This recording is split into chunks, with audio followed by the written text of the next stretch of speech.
al primer rey que comenzó con el problema, que fue el hijo de Salomón, Roboam, y las rayas que veis hacia abajo indican cómo se profanó en la época de los reyes, desde Roboam hasta Joacim, el rey que empieza el libro de Daniel, cómo se profana la alianza y cómo se profana el santuario o el templo de la alianza. Cuando estamos en el número uno, el santuario funciona bien.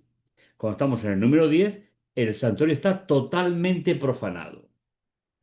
Hay autores, yo he estado repasando hoy, autores de diferentes grupos, creencias, formas de enfoque del libro de Daniel, que piensan que lo que le pasó a Israel, lo que pasa en todo el libro de Daniel, y ahí ya también entramos nosotros otros a veces, es un castigo de parte de Dios.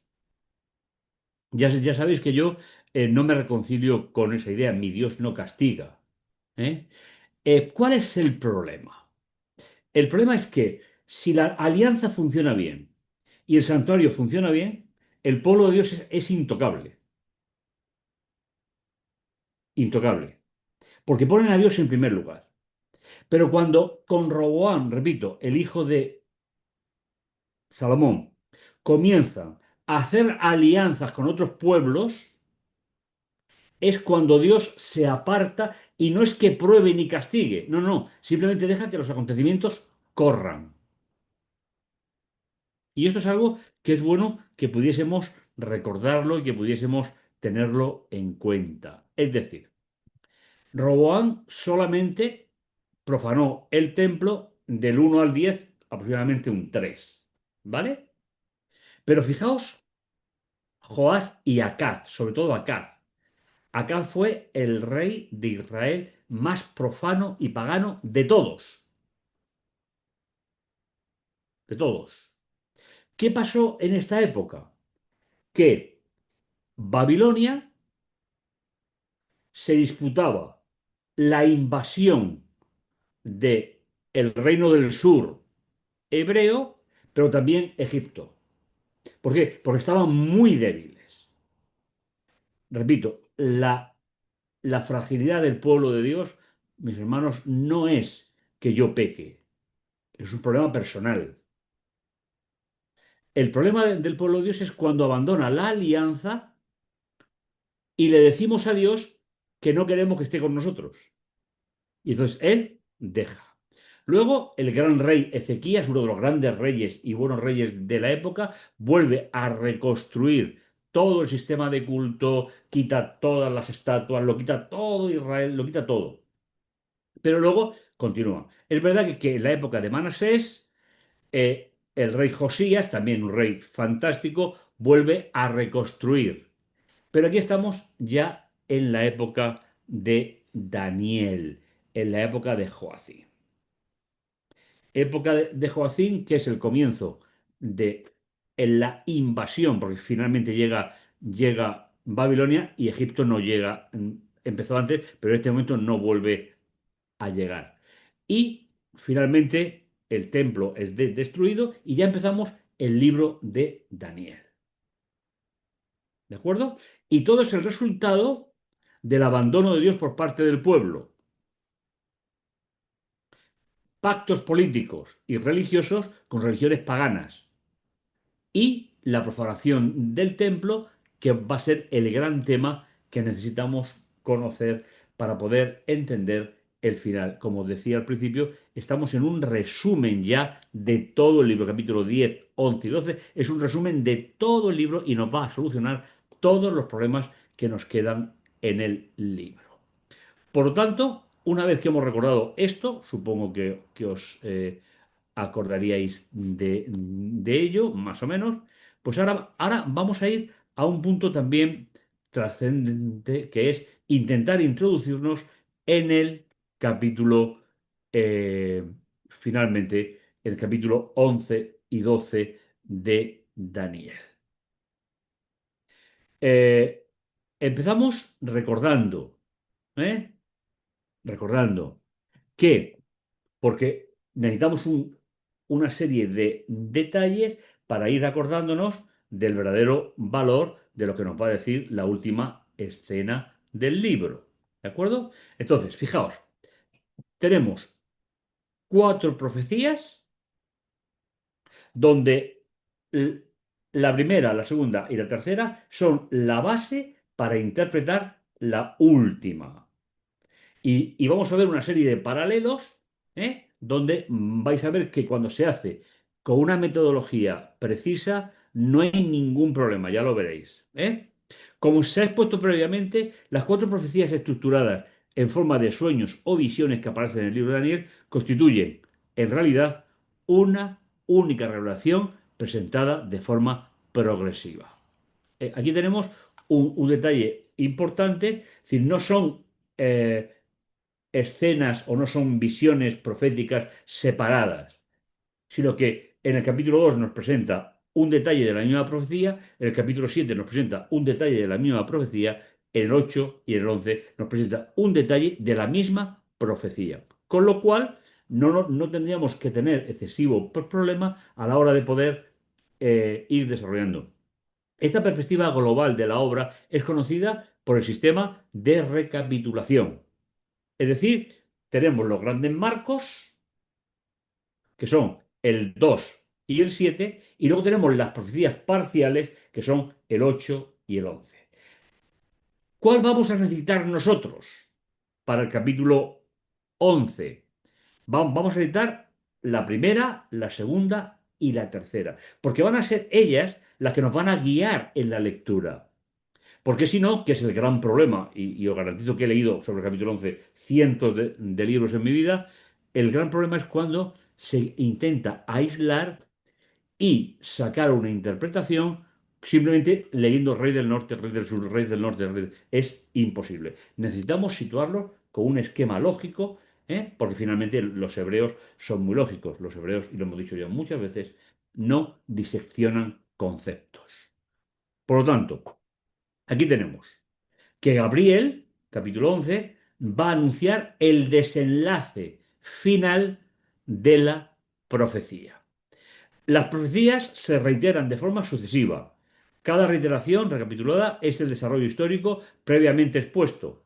Cada nueva recapitulación incorpora mayor precisión y riqueza de detalles. Fijaos, recordamos, capítulo 2, el 7 da más detalles, el 8 da más detalles y el 11 va a dar mucho más detalle, pero con un cierto orden, una cierta lógica. El conjunto abarca un periodo continuo que se extiende desde los tiempos bíblicos hasta el final de la historia, y la interpretación se realiza mediante el método histórico literario, según el cual los profetas se cumplen progresivamente las profecías a lo largo de la historia. En consecuencia, la correcta comprensión del capítulo 11 exige necesariamente la reseña de los sueños y visiones anteriores. Del mismo modo, esto se encuentra en su culminación interpretativa en el capítulo 11. La regla. Los capítulos anteriores necesitan al capítulo 11 para concluir todo el libro, pero el capítulo 11 necesita los capítulos anteriores para poder exponer su mensaje. No podemos descontextualizar. Ya hemos dicho varias veces que la Biblia se escribió sin versículos, sin capítulos, sin títulos, con lo cual a veces ahí nos perdemos un poquito.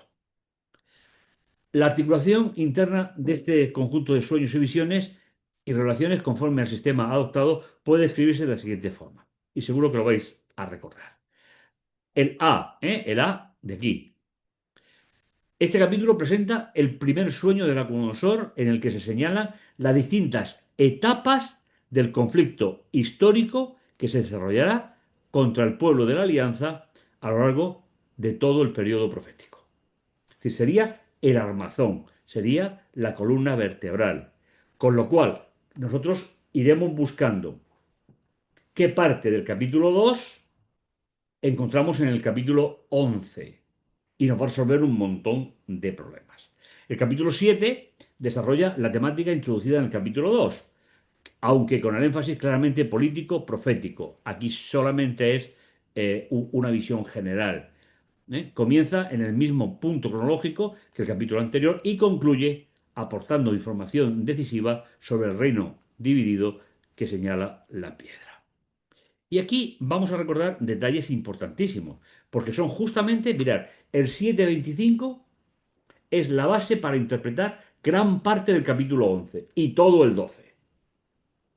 Con lo cual, no estamos haciendo un repaso por hacerlo, sino que estamos simplemente poniendo las bases. Cuando llegamos al capítulo 11, hemos leído todo el libro y entonces, ¿qué detalles quedaron sin resolver? Fijaos, del capítulo 7, y que se van a responder en el 11, tenemos que se anuncia un atentado contra la soberanía de Dios, expresado mediante fórmulas bien conocidas por nosotros ya, y palabras contra el Altísimo hablará, expresadas en dos conceptos fundamentales, y pensará en cambiar los tiempos de la soberanía de Dios y la ley.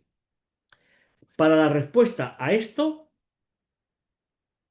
es verdad que en el capítulo 8 se va a dar parte de la respuesta, pero terminaremos conociéndola en el capítulo 11. Vuelvo a un concepto anterior. El problema del capítulo 11 es que eh, emplea una forma de símbolo diferente, pero no de mensaje diferente. Y eso es lo que vamos a intentar explicar. Y, es decir, primeramente, es lo que va contra la soberanía de Dios y, en segundo lugar, lo que va contra el pueblo de la alianza. Ahí tenemos los dos conceptos. Y lo veíamos y lo explicábamos. Y decíamos que sí que sabemos lo que significan los tiempos de soberanía de Dios, pero no sabíamos, hoy ya sí lo sabemos, pero no sabíamos el concepto de ley. Y ya el capítulo 11 no nos va a explicar el concepto, lo va a utilizar, porque ya ha sido explicado anteriormente. Y dice, y los santos del Altísimo desgastará, estas son traducciones palabra por palabra, ¿en qué consistirá el desgaste? Serán entregados en mano de él hasta tiempo y la mitad de un tiempo. Si recordáis, la palabra ley nos quedaba sin resolver, pero la resolvimos en el capítulo 8. ¿Vale? No me paro mucho porque esto lo hemos visto y entonces sería empezar, si no. Entonces, este capítulo se centra en desvelar el significado concreto del término ley del capítulo 7 y que, como acabo de decir, el capítulo 11 lo utiliza, pero ya no lo explica. Al no ir acompañado de ningún calificativo semántico, no era posible identificar con precisión a qué parte de la Torá se hacía referencia. En Daniel 8, dicha ambigüedad queda totalmente resuelta. Dice, y de la una de ellos salió un cuerno, y, si os acordáis, decíamos que lo importante era, fue alzado el continuo y fue arrojado en su lugar está el santuario. Finalmente veis que el tema del libro de Daniel es exactamente igual que el de los profetas clásicos, desde Roboam hasta Joacim, exactamente el mismo. Solo que en el libro de Daniel hay una variante que es muy significativa, y es quién va a ser en el tiempo del fin quien persiga al pueblo de Dios. No va a ser un reino pagano, va a ser un reino de origen de seguidores de Jesús que se ha hecho pagano. Y eso es un poco es lo que vamos a ir viendo. Dice, y ejército será dado sobre el continuo, en transgresión, arrojará la verdad a tierra y hará y prosperará. ¿Os acordáis? Por lo tanto, ya tenemos el término ley, ya lo hemos recordado. Se refiere concretamente al continuo y a echar por tierra el santuario. Con lo cual, ya tenemos, cuando todo esto sea utilizado en el capítulo 11, siempre estaremos en las porciones del capítulo 2, 7 y 8, donde se tratan estos temas. No nos podemos ir a otro lugar. El capítulo 8 aporta en exclusiva la profecía clave del santuario, es decir, de la profanación de ese santuario, y aquel de cuyo continuo será humillado por el cuerno pequeño. ¿Qué dice? Lo conocemos. Y del- perdón, y yo escuché a un santo que hablaba y dijo a otro santo, al fulano el hablante, hasta que la visión del continuo, la transgresión del santuario pisoteado, hasta 2300 tardes y mañanas, y será reivindicado el santuario. Pero recordaréis, porque esto también va a ser empleado en el capítulo 9, recordaréis que, tal y como se señaló en su momento, el capítulo 9 constituye una explicación directa del capítulo 8. ¿Por qué? Porque los 2300 tardes y mañanas no sabemos todavía, hasta el capítulo 9, dónde empieza y dónde acaba. Y repito por tercera o cuarta vez, el capítulo 8 va a utilizar, el 11, perdón, todo esto, pero no lo va a explicar, porque ya se sabe que lo sabemos. ¿Vale? Entonces, el capítulo 9 nos va a confirmar una cuestión fundamental. Su finalidad es determinar el momento de la inauguración del santuario afectado por la acción del cuerno pequeño. Es decir, ya lo sabemos, pero la pregunta es, ¿se refiere al santuario de Jerusalén o se refiere al santuario del cielo? El capítulo 9 es el que nos va a decir que se refiere al santuario celestial, doctrina que solamente, como ya hemos dicho varias veces, la mantenemos nosotros. Así como el término definitivo de la profecía de las 70 semanas proporciona el marco cronológico necesario para comprender tanto la restauración de Jerusalén como la obra del ungido, la confirmación de la alianza y la posterior desolación del santuario. Fijaos, ¿cómo resumiremos el capítulo 2, capítulo 7, capítulo 8? Lo resumiríamos con esta frase de aquí, que es necesario, un marco cronológico necesario para comprender tanto la restauración de Jerusalén como la obra del ungido, como la confirmación de la alianza y la posterior desolación del santuario. Con lo cual, los lectores de la Biblia sabemos que cuando Jesús murió, el velo del templo se rasgó, ese templo termina su función, no es que haya sido abandonado, es que termina su función y comienza la función que va a permitir que el cuerno pequeño ataque. Solamente en el capítulo 11 se va a aumentar superlativamente, es decir, se va a presentar como una batalla pues muy, muy, muy importante y muy cruel que no lo han hecho los capítulos anteriores. Eh, en el esquema gráfico que presentamos a continuación, y esto es importante, se señalan los distintos movimientos históricos dirigidos contra los santuarios de las dos alianzas. Fijaos, este es un esquema muy, muy, muy importante. Este lo he preparado hoy, era una idea que tenía en mente y no lo había mostrado nunca. Fijaos, en Daniel 1:1-2 está la profanación del templo. ¿Os acordáis, no? Llega Nabucodonosor, coge los utensilios, lo mete. Luego, en el capítulo 5, es su nieto Belsasar quien profana el templo. Y luego, del capítulo al 12, es la profanación del templo. Pero si os fijáis, hay una palabra que va aumentando en intensidad, que es profanación, profanación masiva y profanación masiva sacrílega.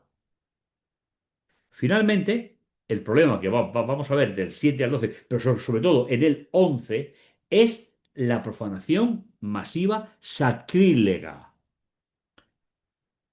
parecida a la de Acaz, ¿eh?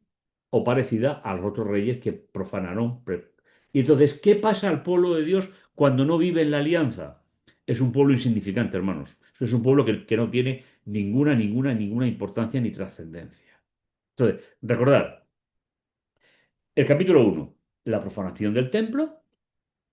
Capítulo 5, la profanación masiva. ¿Os acordáis, no? Cogen las copas, las llena de vino en aquella orgía religiosa importante. Y finalmente, todos estos dos grupos nos preparan para que del 7 al 12 veamos en toda su dimensión la profanación del santuario o del templo celestial, del cual habla Daniel, habla Apocalipsis y habla del conflicto de los siglos.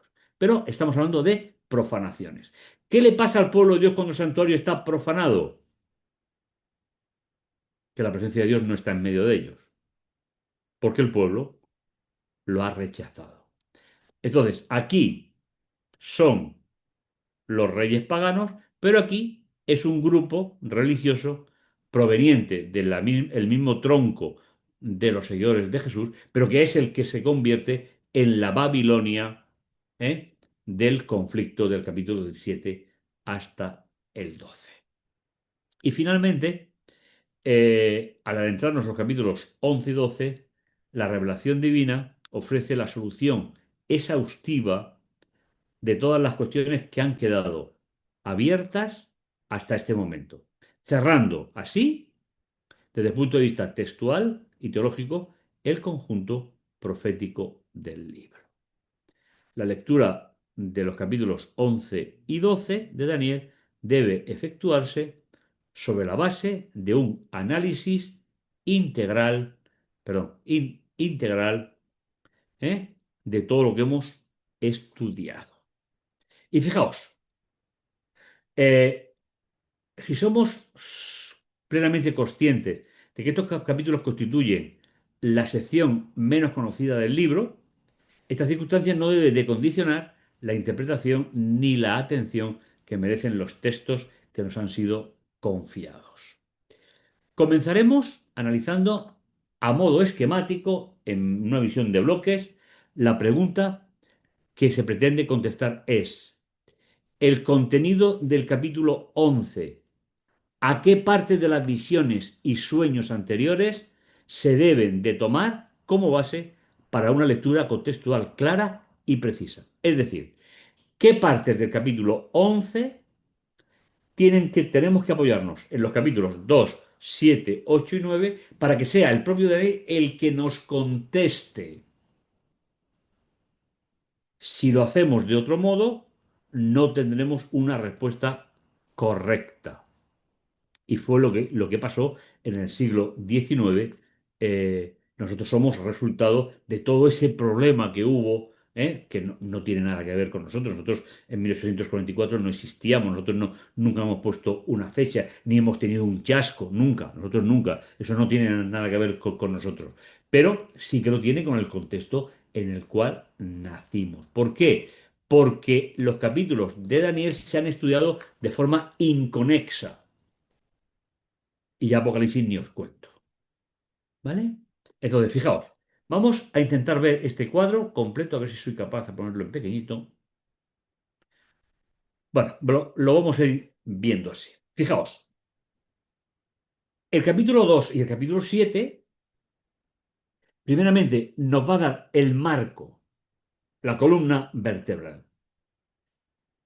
Conocemos la cabeza, el león, el pecho, el oso, el vientre, el leopardo, las piernas y la bestia terrible. Luego tenemos los pies de hierro y de arcilla, que son lo fundamental para el capítulo 11, que coincide en el perdón, que coincide en el capítulo 7 con el cuerno pequeño. Y no se menciona la arcilla. El capítulo 8 es la base más próxima al capítulo 11. Porque, si os acordáis, en el capítulo 8 no aparecía la parte que iba con Babilonia y no aparecía la parte que iba con Roma. Pues el capítulo 8 el capítulo 11 lo va a mantener exactamente igual.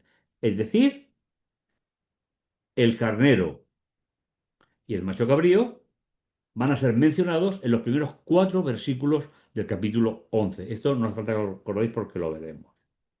Pero resulta que los pies de hierro, perdón, por la A, y arcilla corresponden. El hierro corresponde al rey del norte y la arcilla corresponde al rey del sur. Es decir, todo el capítulo 11, los 45 versículos, menos 4, todo se refiere a este periodo. Todo a este periodo. Donde se nos va a describir una guerra muy grande, por aparte lo fue, hubo miles de muertos, ¿eh? Y que finalmente nos va a decir que todo lo que hemos estado viendo Y repito, necesitamos para poder comprender la función que nos ocupa. ¿Vale? Entonces, ahora leeremos esos primeros capítulos, perdón, esos primeros versículos para situarnos, para poder continuar el siguiente día.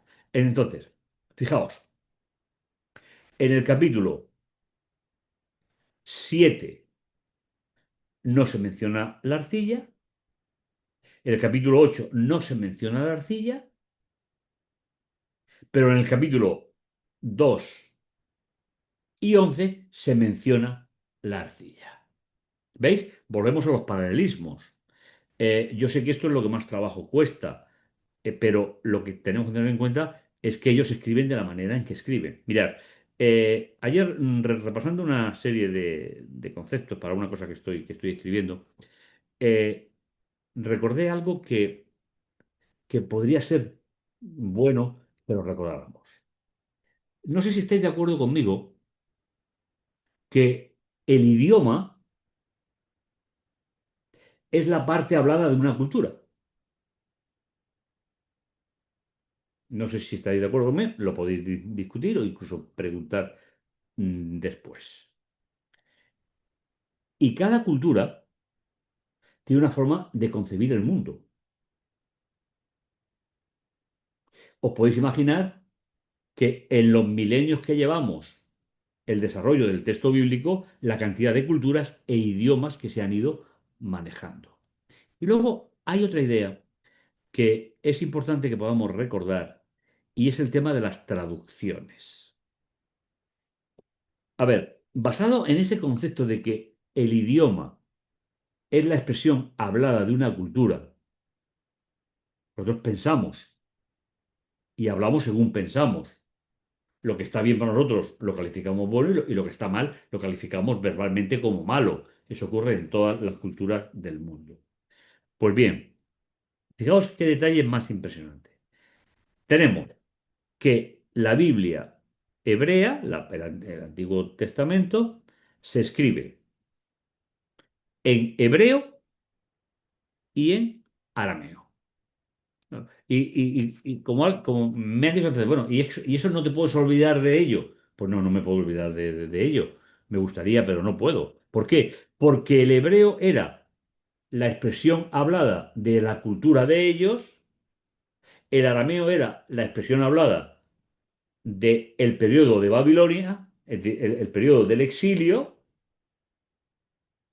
pero luego vienen otros periodos, pero sobre todo el periodo del Cuerno Pequeño, que donde la Biblia oficial era la Biblia que se escribió en latín. Y ahí van a venir una serie de desajustes. Claro, hay alguien que me dice, "Bueno, pero entonces me haces perder la fe en la Biblia". No, no, todo lo contrario. Es decir, el traductor no está inspirado. Yo cuando me pongo a traducir un texto, pues espero acertar, pero tampoco. ¿Por qué? Porque no estoy inspirado, ¿vale? La inspiración es hacia los autores bíblicos solamente, no hacia los traductores. Con lo cual a veces hay que matizar algunas cosas, espero que eso ya lo hayáis entendido y que no cree ningún problema más, pero que nosotros tenemos que tener cuidado porque a veces las traducciones, y eso lo hemos visto en el capítulo 8, lo hemos visto en el capítulo 9, no sé si os acordáis con lo de cortar o de terminar, o en el capítulo, es decir, o el santuario será purificado, o el santuario será reivindicado, todo eso tenemos que tenerlo en cuenta, porque también va a volver a aparecer en el capítulo 11. Entonces, fijaos, después, el capítulo 11 nos da un dato que no da ningún otro libro. Dice, en aquel tiempo se levantará Miguel, el gran protector de su pueblo. Ese detalle no está en ninguna parte del libro, con lo cual será algo que se le preste atención. Pero sí que da pie a esta parte de aquí. Es decir, la piedra del capítulo 2, ese reino, se inaugura con la venida de Miguel. Con lo cual veis que no solamente se apoya a los capítulos 2, 7 y 8, sino que también va a aportar un detalle importantísimo, como por ejemplo la doble resurrección. ¿eh? capítulo 12, versículo 2.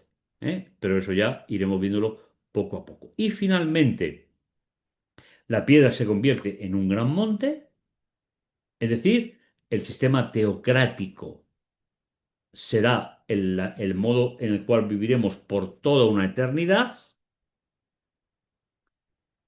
Y finalmente, tendremos los elementos para esperar confiados el momento de que la piedra se convierta en el último reino. Pero antes, y esta idea a mí me gusta mucho, será Miguel el que ha estado explicándole a Daniel capítulo 10, capítulo 11, capítulo 12, el que va a inaugurar ese reino, esa piedra que llenó toda la tierra. Veis que capítulo 11 se basa en muchas cosas atrás, pero también tiene sus propias características. Y la relación del capítulo 8 con el 11 está indicada por el conjunto de la obra literaria de Daniel, como ya se ha comentado. Como podrá comprobarse fácilmente, los paralelismos literarios son concisos y son clarísimos. Daniel 11 y 8 presentan las mismas características en su desarrollo, centrándose en los mismos reinos que de forma significativa. Pero para entender con claridad el simbolismo de este capítulo, es necesario remontarse a las relaciones de Babilonia y Egipto con Israel, ¿eh? A diferencia de los otros pueblos o de los otros mensajes que son los que nos interesan para ello.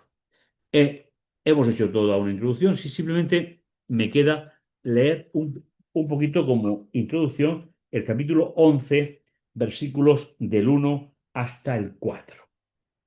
No es una traducción mía, es de la Biblia textual. Dice, y yo por mi parte, en el año primero de Darío, el Medo, me puse a su lado para apoyarlo y fortalecerlo. Y ahora te anunciaré la verdad. Fijaos, hasta ahora la palabra verdad no había aparecido. Es decir, te voy a mostrar la verdad de todo lo que ha sido el libro. Daniel ha enfermado, ha ayunado, ha estado de luto, eso lo sabéis. He aquí se levantarán todavía 3 reyes de Persia. Y el cuarto se hará de grandes riquezas más que todos ellos. Y cuando se haya hecho fuerte por medio de sus riquezas, agitará a todos contra el reino de Grecia. ¿Veis? Está utilizando los dos animales del capítulo 8, el macho cabrío y el ternero. Y fijaos, dice, y se levantará un rey poderoso que gobernará y dominará, pero apenas establecido su reino, será quebrantado y repartido a los 4 vientos de los cielos, pero no a sus descendientes ni con el poder, porque su reino será arrancado y pasará otros fuera de aquello. Y de aquí, del reino griego, pasa directamente a la obra del cuerno pequeño, simbolizada por el hierro, y a la obra del humanismo, es decir, de la filosofía humana, a partir del ejemplo de Egipto. ¿Veis? Exactamente igual. Yo no sé si tenéis tiempo de revisarlo, de verlo, para que podamos captar todo el tema. A partir del 5 hasta el 45 son simplemente el periodo del cuerno pequeño donde surge ese movimiento filosófico que bebe las fuentes de Egipto, de Constantinopla, y que se va a disputar el derecho a gobernar. ¿Y quién va a ser el damnificado? El pueblo de Dios. Ese es el marco en el cual se desarrolla todo el tema del capítulo 11. No sé si he sido muy rápido o no, pero ahora puede ser el momento de que si tenéis alguna pregunta que la planteéis. ¿Vale?